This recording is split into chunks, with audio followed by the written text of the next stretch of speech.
Guys, magandang araw. May gagawin po tayo ngayon na amplifier DB audio. At ang problema po nito ay itong Bluetooth module nya, sira na yung mga pindutan. Kaya papalitan po natin ito ng buo. Meron po akong extra nyan. Ito parehas. Tanggalin ko muna ito.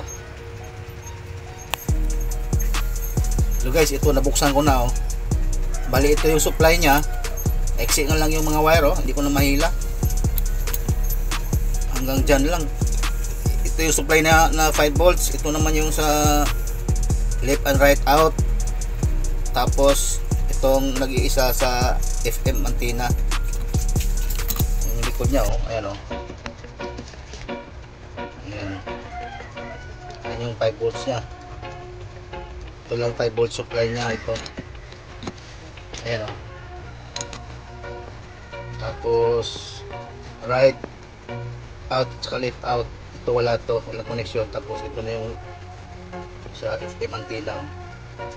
Ito naman sa ipapalit ko, ito naman yung supply. Tapos ito yung left and right out. Yung isa dito ground din, eh, parang sa antenna din yata yung itong may pula. Ito yung ano nya, oh, data. Tingnan natin. Ayan, oh. Right out ground, left out, tapos empty. Antenna yata yan. Ito pula na to, antenna. Bali apat kasi na wire yan, oh. Tapos dito naman ito yung DCC ground, positive supply yung pula na wire. Tapos yung ground naman yung black na wire. Kunin ko muna. Ito na guys, na palitan ko na ng bagong module, oh. Bali ito yung ano, luma na butas-butas na yung pindutan. Sira na yung mga pindutan, oh. Butas na yung sa mode, butas na pinaka-importante. Kaya nagpalit tayo ng bago kasi meron namang available na bago. Mura lang naman itong ganito, isang buo.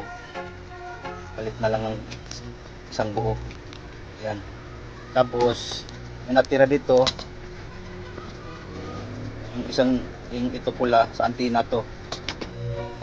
Yung pinalit natin, apat kasi yung ano dyan, oh. Apat.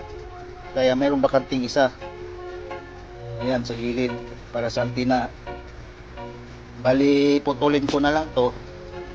Tapos ihinang ko na lang doon. Tapos yung ano nya, yung supply niya na 5 volts, ang problema dyan, sobrang iksi ng wire, hindi ko na mahugot. Kaya gumamit ako ng lungnos para may salpa ko lang. Tapos okay naman, tama naman yung polarity niya, kaya hindi na ako nagpalit. Hindi ko na pinaliktad yung dalawang wire na supply, negative at positive. Yung nga lang, mahirap na isalpak kasi sobrang iksi ng wire, hindi na mahuhugot. Titesting na natin kung mag-uo na ba. Taksa ko muna. Hello guys, ayun, naisaksa ko na yan, oh. May power na dito. Ayan, oh, umiilaw na. Ang problema, hindi makailaw yung Bluetooth natin kasi 12 volts pala ito. Hindi siya 5 volts. Hindi siya 5 volts to 12 volts, kundi siguro mga 9 volts. Kaya nang pailawin to. Kailangan natin talaga ng 12 volts na lang. So maghanap tayo ng 12 volts na isusupply natin dito doon sa likod na board. So dito buksan natin dito. Yan, kukuha tayo ng ano dito, 12 volts. Dito tayo kuha ng 12 volts. Buksan ko na yung likuran, oh. Tapos dito tayo kukuha ng 12 volts para sa supply doon sa Bluetooth module natin na ikinabit natin na bago. Tapos may nakita na akong 12 volts dito. Ito, oh. Ito itong wire na to. Yan, oh. Ito yun. Napunta yan dito sa likod. Ayan, oh. Yung butas na yan, 12 volts pala yan. Pero walang nakalagay, oh. 12 volts supply yan. Yan, sukatan natin.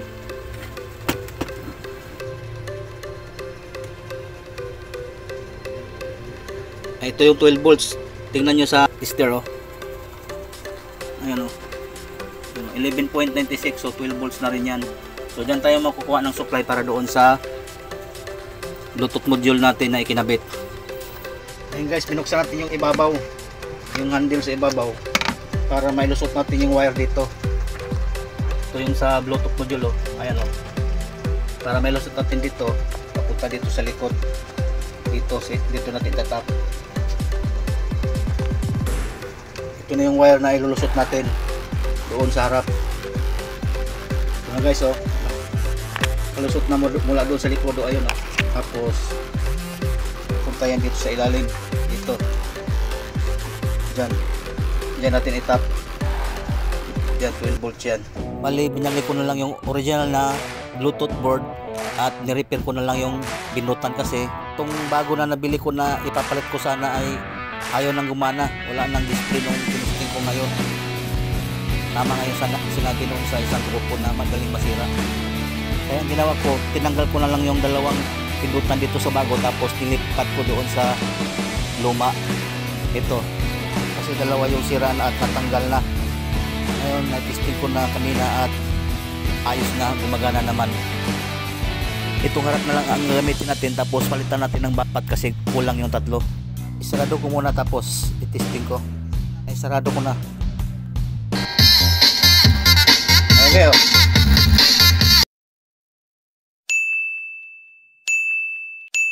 Thank you for watching.